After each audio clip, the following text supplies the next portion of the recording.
Assalamualaikum warahmatullahi wabarakatuh.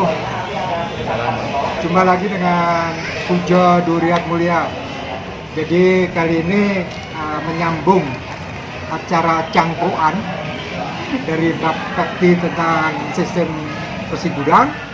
Ada Bu Widi, Pak Darmawan, Pak Adris, Mas Narso, Juragan Kedelai lokal ya. Jadi kawan-kawan semua saya anjurkan untuk mengkonsumsi kedelai lokal. Kenapa? Kedelai lokal itu maksimum dari panen ke gudang itu 3 bulan. Kalau kedelai import itu perjalanan dari sono sampai di meja kita itu 2 tahun. Jadi selain akan menolong, kalau bisnis katanya kalau kata-kata menolong nggak boleh ya, akan saling bersinergi ya antara konsumen kita semua dengan produsen kedelai lokal gitu ya.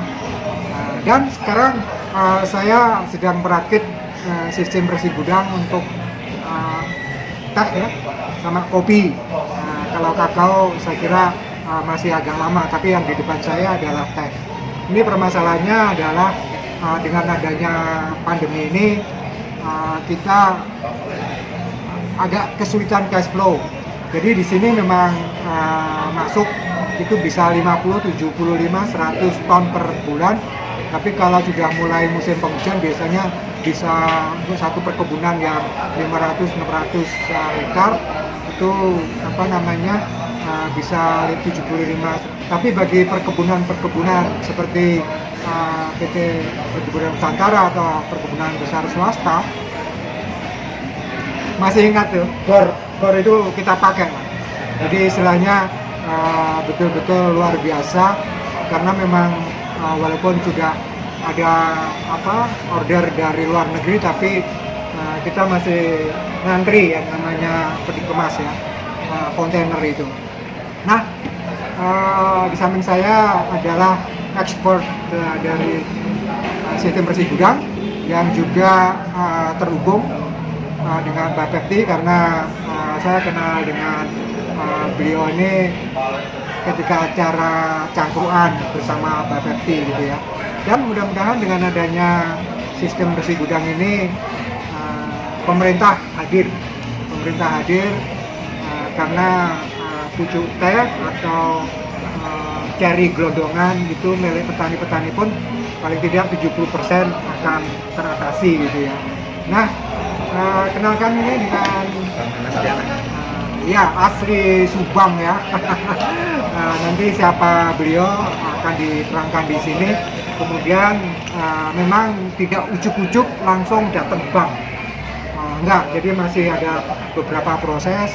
Benar kita memiliki gudang dan staf yang menguasai, yang mengelola gudang di pabrik kita, tapi nanti pengelola gudang versi sistem bersih gudang berbeda. Ini step-stepnya apa? Kemudian setelah pertemuan ini saya akan datang di Subang ya, Subang. Kemudian kemungkinan bagi kawan-kawan teh atau kopi yang tertarik, kita bisa berangkat bersama-sama. Silakan.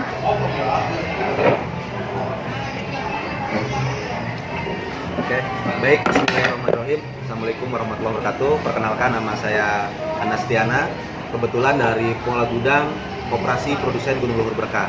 Nah, ini saya berbahagia sekali bisa bersilaturahmi. Tentu poinnya adalah tadi bisa bersinergi dan berkolaborasi, ya. Terutama bagaimana peningkatan usaha melalui sistem bersih gudang. Dan yang kita lakukan adalah bisnis ya. Bukan perasaan kasihan atau kumaha, tapi adalah kita saling bersinergi dalam melaksanakan bisnis. Betul.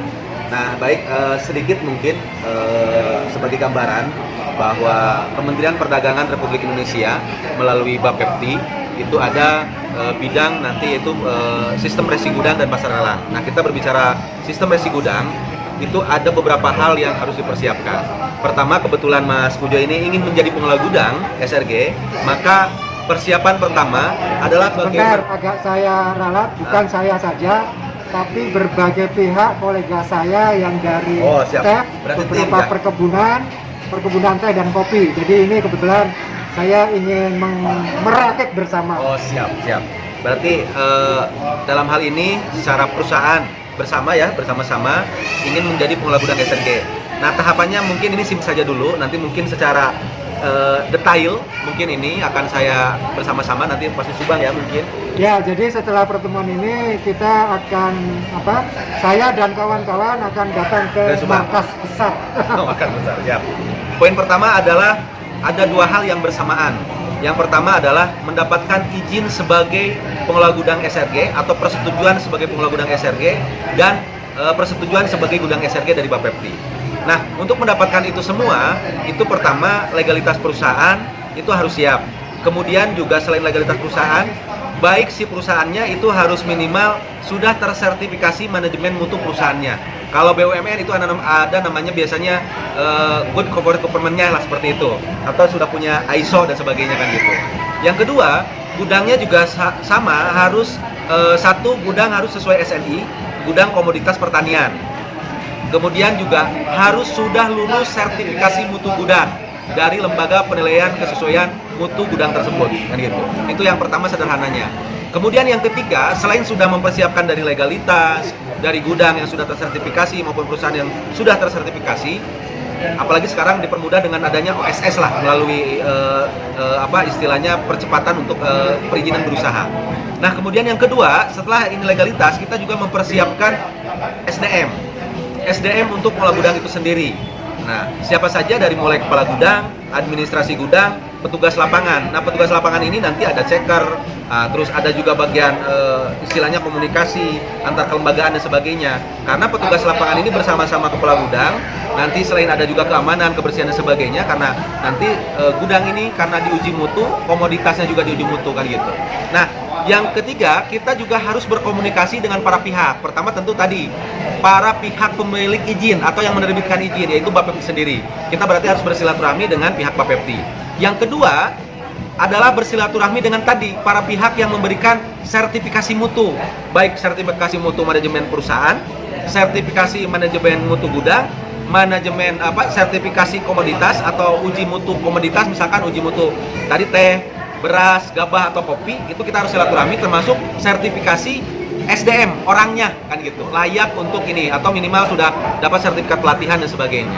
Itu yang untuk LPK. Yang kedua adalah sebentar saya potong ya, maksudnya SDM gudang ini gudang untuk SRG. sistem bersih gudang ya. SRG. Jadi kita biasanya paham masing-masing pabrik, masing-masing perusahaan sudah memiliki gudang. Sudah. Tetapi gudang yang mengacu pada SRG ini yang dimaksud gitu ya. Siap. Supaya lebih matching khusus. Nah, kemudian kita juga selain sudah berkomunikasi dengan Bapepti, sudah lembaga penguji mutu. Nah, nanti setelah dapat izin, teman-teman atau para kawan-kawan semua ini nanti berhubungan juga dengan lembaga pusat registrasi atau ISWER untuk bagaimana nanti bisa menerbitkan resi gudang. Nah, juga setelah berhubungan dengan ISWER, Bapak dan Ibu juga berhubungan untuk melakukan kerjasama dengan tadi asuransi, karena sebagai mitigasi resikonya nanti kita adalah dengan ada asuransi. Kemudian juga sama tadi kita melakukan kerjasama dengan lembaga penilaian kesesuaian mutu. Misalkan ini teh, kalau kita misalkan beras sama kopi itu ada uji mutunya. Kalau beras ada Bulog, ada Skupindo. Terus kalau kopi ada BPSMB Agro Jabar yang kebetulan ada di Bandung juga, kemudian Skupindo, Bulog dan sebagainya. Kemudian asuransi ada ACA, Inta Asia, ada Jasindo dan sebagainya lah, itu bisa. Nah, kemudian tidak lepas dari sebagai pusrek, kita juga karena endingnya juga ada sebagai pembiayaan, maka kita juga harus melakukan silaturahmi dengan lembaga pembiayaan baik bank ataupun non bank.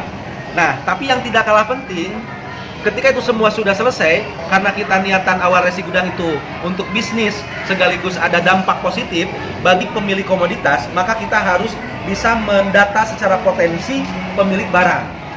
Nah, pemilik barang ini yang nanti akan berhubungan langsung, karena pemilik barang inilah yang akan mendapatkan manfaat lebih atas program si sistem resi gudang ini. Karena kalau pengelola gudang adalah jasanya saja kan gitu, jasa pengelolaan gudang.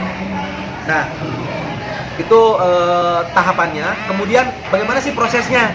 Nah, prosesnya adalah kalau sederhananya, pemilik barang nanti datang ke pengelola gudang. Nah, oleh pengelola gudang sebelum masuk itu nanti diuji mutu barangnya, layak tidak masuk sesuai SNI. Sekali lagi gudangnya gudang SRG ya? sudah dapat izin. Jadi intinya kalau gudang misalkan masing-masing sudah dapat izin ke arah gudang dengan sistem resi gudang. Nah, kemudian yang kedua, anggaplah saya sampaikan anggaplah sudah mendapatkan izin pengelola gudang sama izin gudangnya dan SDM-nya sudah siap. Nah, nanti dan sudah ada sosialisasi tentang apa itu SRG kepada pemilik barang.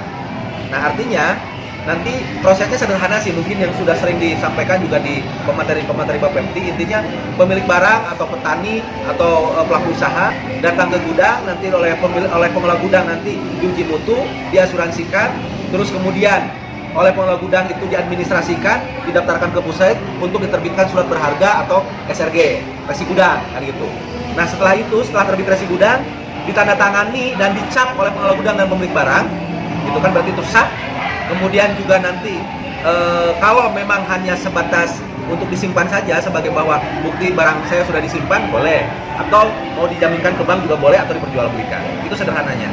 Nah, yang terakhir, yang ketiga, apabila Bapak dan Ibu ingin menjadi pengelola gudang terus ingin menjalankan, tetapi hari ini misalkan ingin percepatan, boleh melakukan pendampingan kepada kami atau sharing lah, pendampingan atau magang di kami, magang untuk diklat, sehingga nanti untuk percepatan nanti dibantu bagaimana proses untuk mendapatkan legalnya juga, untuk penyusunan dokumen lah kan gitu. Kemudian bagaimana untuk teknis si pengelola gudang itu sendiri untuk peningkatan mutu, atau mungkin bahasa sederhananya untuk knowledge tentang SRG bagi pelaksana pengelola gudang itu sendiri. Itu saja barangkali. Terima kasih, mudah-mudahan bermanfaat. Intinya mudah-mudahan ini bisa bekerja sama, kita bersinergi dan berkolaborasi bagaimana SRG atau sistem resi gudang ini bisa memberikan dampak manfaat baik bisnis maupun kemanfaatan positif lainnya. Terima kasih. Assalamualaikum warahmatullahi wabarakatuh. Waalaikumsalam. Tapi dengan saya belum selesai. Ya, selesai. Siap. Jadi gini kawan-kawan, dengan adanya permasalahan efek dari pandemi ini, kawan-kawan yang ingin, apalagi yang menampung pucuk teh rakyat, terus kemudian cari gelodongan dari petani kopi, kan kita biasanya sistem di Jawa Barat ini kan jungle coffee ya, bukan estate crop coffee gitu. Jadi supaya menolong pengumpul juga kondisinya juga saling susah dalam cash flow. Oleh karena itu kenapa tidak kita bersinergi? Jadi di sini gudang kita masing-masing itu kan pasti punya gudang, tapi bagaimana gudang itu bisa tersertifikasi secara sistem resi gudang dengan Bapepti gitu ya, itu kan ada jalannya, ada pendampingannya, kemudian kan tidak ujuk-ujuk beres. Nah, untuk melihat suasana, masalahnya gudang di warehouse ya, di Indonesia, di Amerika sama di Australia gitu kan beda. Permasalahan di Indonesia itu adalah humidity ya, musuhnya gudang kita. Kalau orang-orang kalau di pertanian pasti paham lah bahwa di Katulistiwa ini permasalahan gudang adalah permasalahan kelembapan. Beda dengan masalah yang ada di temperate zone gitu ya. Nah, oleh karena itu mengapa kita tidak berkolaborasi? Oleh karena itu habis dari presentasi ini, YouTube ini, ayo siapa yang akan tertarik bisa mendaftar ke saya, apakah dengan direct message atau telepon atau kemudian WA ke saya. Nanti kita rame-rame sekali lagi akan melihat seperti apa sih gudang yang sudah tersertifikasi sebagai sistem resi gudangnya, dengan kita itu kira-kira apa saja yang perlu di-upgrade. Nah, di situ saya kira ada proses pendampingannya. Saya kira itu karena kita masing-masing akan ada banyak acara, kita akan bersilaturahmi. Apakah minggu depan, bulan depan, saya kira kita siap ya. Saya kira itu. Wassalamualaikum warahmatullahi wabarakatuh. Siap.